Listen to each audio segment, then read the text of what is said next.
এদিকে ফের উত্তল আসিফ মাহমুদকে নিয়ে কঠিন গণধোলাই, গলায় ঝুলিয়ে দেওয়া হলো জুতার মালা, পথ থেকে মুহূর্তেই বহিষ্কার, পালিয়ে গেলেন কুমিল্লা ছেড়ে।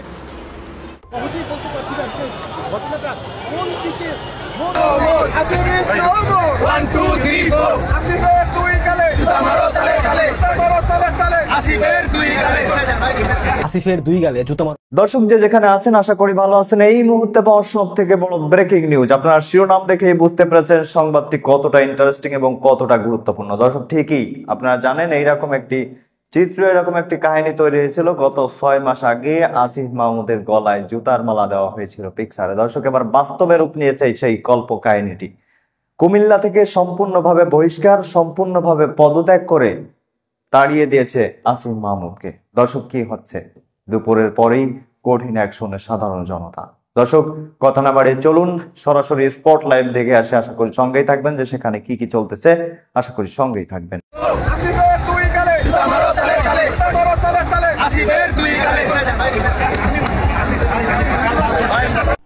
1 2 3 4 আসিফ ইজ নো মোর।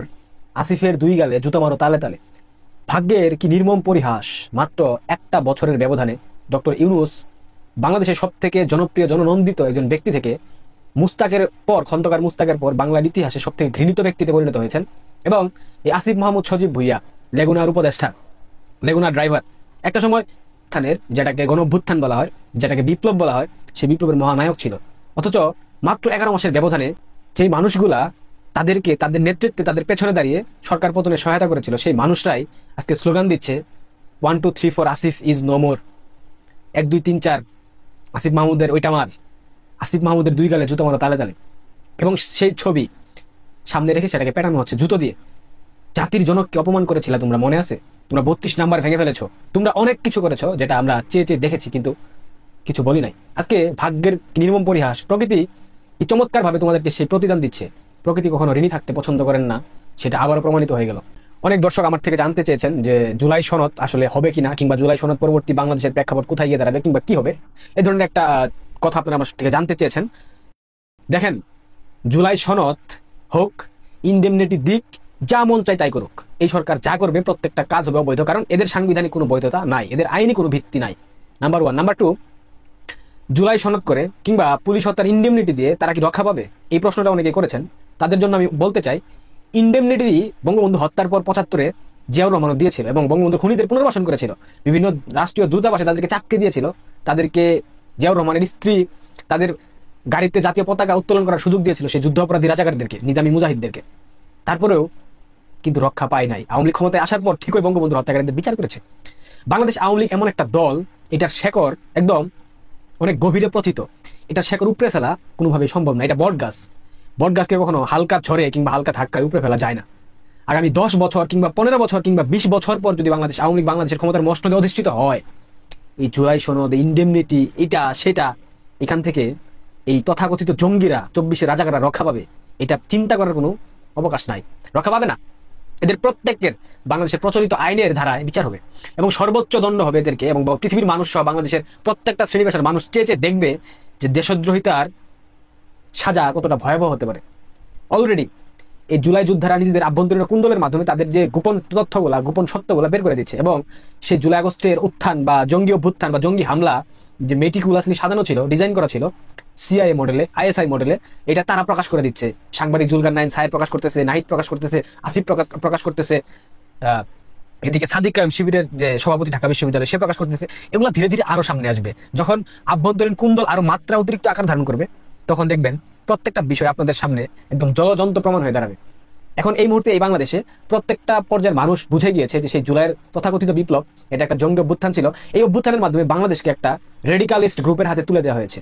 এটা কিন্তু একদম পাড়া মহল্লার একদম পিচ্ছে একটা বাচ্চাকে জিজ্ঞেস করলে বলা হবে ষড়যন্ত্রের মাধ্যমে শেখ হাসিনা সরকারকে পতন ঘটানো হয়েছে।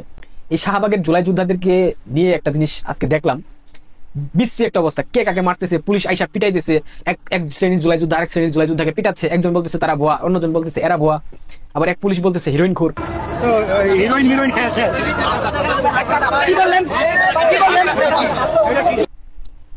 এগুলা কিন্তু একটা সাইন। এগুলা কিন্তু আপনাদেরকে বুঝতে হবে যে এই বিষয়গুলা একটা ক্ষুদ্র ক্ষুদ্র বার্তা দিয়ে যাচ্ছে। সেই বার্তাটা হলো এদের সময় ফুরিয়ে আসছে। এবং বাংলাদেশের পুলিশ প্রশাসন ধীরে ধীরে তাদের উপর থেকে যে একটা শ্যাডো দিয়ে রাখার চেষ্টা করেছে কিংবা বাধ্য করা হয়েছে সরকারের পক্ষ থেকে, সেটা কিন্তু ধীরে ধীরে সরে যাচ্ছে। এবং যত দ্রুত সরে যাবে এদের উপর নির্যাতনের মাত্রা তত বাড়বে। সেনাবাহিনী আনঅফিসিয়ালি ঘোষণা দিয়েছে তারা আর এনসিপির পাশে থাকবে না। এই জন্য এনসিপি তাদের পদযাত্রা কর্মসূচি বাতিল করে দিয়েছে, করবে না। কারণ তারা জানে উইদাউট আর্মি তারা বাংলাদেশে যে প্রান্তে যাবে সেখানে কোনো ধুলাই খাবে। এখন যারা আমার কাছে প্রশ্ন করেছিলেন, জানতে চেয়েছিলেন জুলাই সনদের ব্যাপারে, জুলাই সনদ হওয়ার একটা সম্ভাবনা রয়েছে, যেহেতু রাজনৈতিক দলগুলোর মধ্যে একটা ঐক্যমতের ব্যাপার ছিল, সেটা হয়ে গেছে। জুলাই সনদ হোক, ইন্ডেমনিটি দিক, যা মন চায় তাই করুক, এগুলাতে আপাতত মুক্তিযুদ্ধের সপক্ষের শক্তির মানুষদের ফোকাস করার কোনো দরকার নেই। আমি আপনাদেরকে করজোরে আহ্বান জানাচ্ছি, আপনারা এই ধরনের বিষয়ে কোনো ফোকাস করেন না। বিগত 10-12 দিন ধরে অনেক রাজনৈতিক বিশ্লেষক বলছে ডক্টর ইউনূসকে আর খুঁজে পাওয়া যাবে না, ডক্টর ইউনূসের পায়ের তলার মাটি সরে গিয়েছে এবং ডক্টর ইউনূস সেফ এক্সিট নিতে যাচ্ছে। আজকে এই সকল বিষয় নিয়ে আমি আমার মতো করে বিশ্লেষণ করব। আশা করছি আপনারা সকলে শেষ পর্যন্ত দেখলে ব্যাপারটি ক্লিয়ার হয়ে যাবে। এখন মেইন বিষয় হচ্ছে কেন সকলে এই সকল বিষয় বলছে। আদৌ কি এইরকম পরিস্থিতি হয়েছে ডক্টর ইউনূস সরকারের? আপনাদের কাছে যদি খালি চোখে দেখেন মনে হবে এই সরকার তো এখনো নর্মাল অবস্থায় আছে, ওই রকম প্রেশারও তো নেই, দেখে মনে হচ্ছে না ডক্টর ইউনূসকে আর খুঁজে পাওয়া যাবে না, সেফ এক্সিট নিবে ডক্টর ইউনূস, এমন মনে হচ্ছে। যারা বিশ্লেষণ করছে আর আমরা যারা বিশ্লেষণ করে বলছি, তারা কি এটা কি ভুল বলছে নাকি গুজব ছড়াচ্ছে? আপনি এটা বোঝার জন্য 5 আগস্টের আগে শেখ হাসিনার পতন কিভাবে হয়েছে সেটাতে আপনারা যেতে হবে। শেখ হাসিনা পতনের একদিন আগেও মনে হয়নি শেখ হাসিনা আসলে ইন্ডিয়া চলে যেতে হবে, এভাবে করে পতন হবে। সকল কিছুই নর্মাল মনে হয়েছিল, মনে হয়নি যে শেখ হাসিনার আদৌ পতন হবে। এখনো কিন্তু ডক্টর ইউনূস সরকারের ভাবভঙ্গি দেখলে এবং ওনার প্রেস সচিবের এবং অ্যাসিস্ট্যান্ট সেক্রেটারির এদের ভাবভঙ্গি কথাবার্তা দেখলে মনে হয় ডক্টর ইউনূস সরকারের পতন অসম্ভব, ডক্টর ইউনূস সরকার পতন হবে না, দেশ খুব নর্মালি চলছে, কোনো চাপ নেই। মানে এটা আইওয়াশ জনগণকে বোঝানো হচ্ছে। কিন্তু ডক্টর ইউনূস এখন চতুর্মুখী চাপে আছে। প্রধান চাপ হচ্ছে ডক্টর ইউনূসকে একটি সুষ্ঠু ও ইনক্লুসিভ নির্বাচন দিতে হবে সকল দলের অংশগ্রহণে, যেটা ডক্টর ইউনূসের পক্ষে সম্ভব না এই প্রশাসন দিয়ে। এক। দ্বিতীয় ব্যাপার হচ্ছে ইন্ডিয়া ডক্টর ইউনূসকে ভালোভাবে চেপে ধরেছে, এমন ভাবে চেপে ধরেছে এক্সপোর্ট ইম্পোর্ট হয়তো শেষ পর্যায়ে একেবারে বন্ধ করে দেওয়া হবে এবং কূটনীতিকভাবে অনেক প্রেসারে রেখেছে ডক্টর ইউনূসকে। এটা দ্বিতীয় ম্যাটার। তৃতীয় ব্যাপার হচ্ছে ডক্টর ইউনূস চাচ্ছে আমেরিকাকে অনেক কিছু ছাড় দিয়ে, অনেক চুক্তি করে আমেরিকা শেল্টারে কোন রকমে সরকারটা টিকিয়ে রাখতে, কিন্তু আমেরিকা সম্পূর্ণরূপে কিন্তু ডক্টর ইউনূস সরকারকে সমর্থন করছে না। হয়তো স্বার্থের কারণে এখন একটু সমর্থন করলেও 50-50 পর্যায়ে আছে আমেরিকা। কারণ আমেরিকা সম্পূর্ণরূপে ইন্ডিয়ার সাথে পোল্টি খেতে পারবে না, বিট্রু খেতে পারবে না। তাহলে কিন্তু দক্ষিণ এশিয়া যে একটা পাওয়ার আছে আমেরিকার মোটামুটি এখনো, সেটা সম্পূর্ণরূপে হারিয়ে ফেলবে যদি ভারত চীন একত্রিত হয়ে যায়, একদম সম্পূর্ণভাবে বন্ধুর মতো হয়ে যায়। সেই ব্যালেন্সটার কারণে ডক্টর ইউনূসকে ভিতরগতভাবে কিছু সাপোর্ট দিল, ওপেনলি সম্পূর্ণ সাপোর্ট আমেরিকা দিচ্ছে না। এদিকেও কিন্তু সম্পূর্ণ সাপোর্ট পাচ্ছে না ডক্টর ইউনূস। আর চতুর্থ ব্যাপার হচ্ছে চীনের সাথে যেরকম সম্পর্ক গড়ে তুলতে চেয়েছিল, এখন ডক্টর ইউনূস বুঝে গিয়েছে যে আমি আমেরিকার সাথে সম্পর্ক রেখে চীনের সাথে খুব ভালো সম্পর্ক করতে পারবো না, চীন সেটা মেনে নিবে না।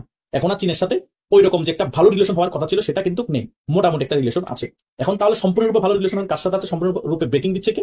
ডক্টর ইউনূস সরকারকে পাকিস্তানের গোয়েন্দা সংস্থা আইএসআই। এই একটা গোয়েন্দা সংস্থার সমর্থন একটা দেশের সমর্থনে কি ডক্টর ইউনূস টিকে থাকবে? অসম্ভব। এখন জনমত জরিপও দেখা যাচ্ছে ডক্টর ইউনূস সরকারের প্রতি জনগণ ফুঁসে উঠেছে, খেপে উঠেছে। গতকালকে দেখতে পেয়েছেন জুলাই যোদ্ধারা জুলাই সনদের কারণে যখন রাস্তা অবরোধ করেছে, সাধারণ জনগণ কিভাবে অকথ্য ভাষায় তাদেরকে গালিগালাজ করেছে। এটাও বলেছে জুলাই চু ... তারা বিভিন্ন ধরনের অকথ্য ভাষায় গালিগালাজ করেছে। তারা বোঝাতে চেয়েছে আমরা প্রতিবাদ করলে আমাদেরকে আওয়ামী লীগ ট্যাগ লাগিয়ে দেওয়া হয়, আমাদের অসুস্থ রোগী হাসপাতালে মরে যাচ্ছে, আমরা নিয়ে যেতে পারছি না, বাসায় অসুস্থ রোগী পড়ে আছে, আমি বাসায় যেতে পারছি না। কিসের জুলাই? জনগণও খেপে আছে, বিএনপি সামনে দিয়ে ভালো থাকলো, ভিতরে বিএনপিও খেপে আছে, আর আওয়ামী লীগ তো সুযোগের জন্যই বসে আছে কখন ছবলটা দিবে। তো চারদিক থেকে বৈশ্বিকভাবেও চাপে আছে, লোকালিভাবে ডক্টর সরকার চাপে আছে। ডক্টর ইউনূসের সাথে যে জনগণ থাকার কথা তারাও নেই, যে কোনো মুহূর্তে ডক্টর ইউনূসের চেয়ার ভেঙে পড়তে পারে, যে কোনো মুহূর্তে। হয়তো আমি এখন কথা বলতেছি 1 ঘন্টা পরও হয়ে যেতে পারে।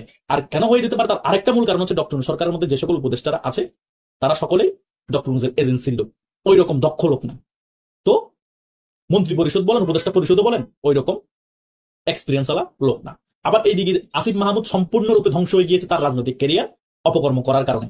এত পরিমাণ তার বিরুদ্ধে অভিযোগ, দুর্নীতির অভিযোগ, তার বাবার বিরুদ্ধে দুর্নীতির অভিযোগ, কত ধরনের অভিযোগ তার বিরুদ্ধে জমা হয়েছে। শুধু ক্ষমতা থেকে যাওয়ার দেরি, আমার মনে হয় না সে জীবনে রাজনীতির কথা আর উচ্চারণ করবে। তার এইরকম ভয়াবহ পরিস্থিতি হবে তার ফ্যামিলি এবং তার, সে ব্যাপারে জনগণ খেপে উঠেছে। দ্বিতীয়ত মাহফুজ আলম যে উপদেষ্টা আছে ছাত্র, তার বিরুদ্ধে জনগণ খেপে উঠেছে।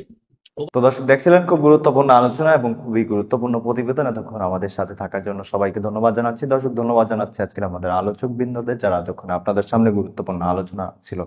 দর্শক এখন এ বিষয়ে আপনাদের মতামত কি, আপনারা কি বলতে চান? মাত্র একটা বছরে যদি একজন উপদেষ্টার এই হাল হয়, এইরকম ভাবে পৌঁছতে থাকে সাধারণ মানুষের উপর, বা সাধারণ মানুষ যদি এতটা ক্ষেপে গিয়ে থাকে একজন উপদেষ্টার প্রতি, তাহলে সেই উপদেষ্টার ভেবে দেখা উচিত সে কি সামনে রাজনীতি করবে নাকি ভ্যান চালাবে। দর্শক আপনার কি মনে হয়? এই আসিফ মাহমুদ সজীব ভুঁইয়া বর্তমান উপদেষ্টা পদে আছে, সামনে কিন্তু থাকবে না এটা নিশ্চিত। যেহেতু ডক্টর ইউনূস সাহেব বিদায় নেবে নির্বাচন দেওয়ার পরে, সেহেতু কিন্তু যদিও ডক্টর ইউনূস সাহেব চলে যাবেন, সেহেতু বর্তমান যারা সমন্বয়ক বা উপদেষ্টা আছে তারা কিন্তু নির্বাচন করার একটা প্ল্যান নিচ্ছে। তবে তারা এই পরিস্থিতি দেখে তাদের এই প্ল্যানটা নেওয়া সম্পূর্ণ ব্যর্থ বলে মনে হচ্ছে, কারণ তাদের উপর সম্পূর্ণভাবে খেপে গিয়েছে যারা ভোট দেবে তারাই, অর্থাৎ জনগণ। দর্শক আসলেই এই আসিফ মাহমুদের কি সেই বয়স হয়েছে বা সেই যোগ্যতা হয়েছে একজন উপদেষ্টা বা একজন মন্ত্রী পদে বা একজন এমপি পদে হওয়ার? অনেকেই বলছে যারা বর্তমান উপদেষ্টা আছে বা বর্তমান সমন্বয়ক আছে, তারা গ্রামে এমপি বা গ্রামে একজন সাধারণ চেয়ারম্যান বা একজন মেম্বার পদে যদি প্রার্থী হয়, তারপরেও কিন্তু তারা জয়ী হতে পারবে না। দর্শক এই কথাটি আসলে বাস্তব কিনা কমেন্টের মাধ্যমে জানান।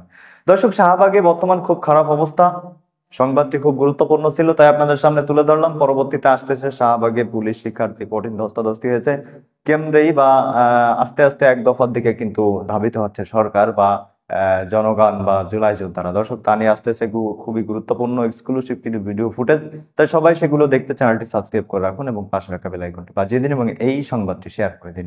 ধন্যবাদ এতক্ষণ সাথে থাকার জন্য।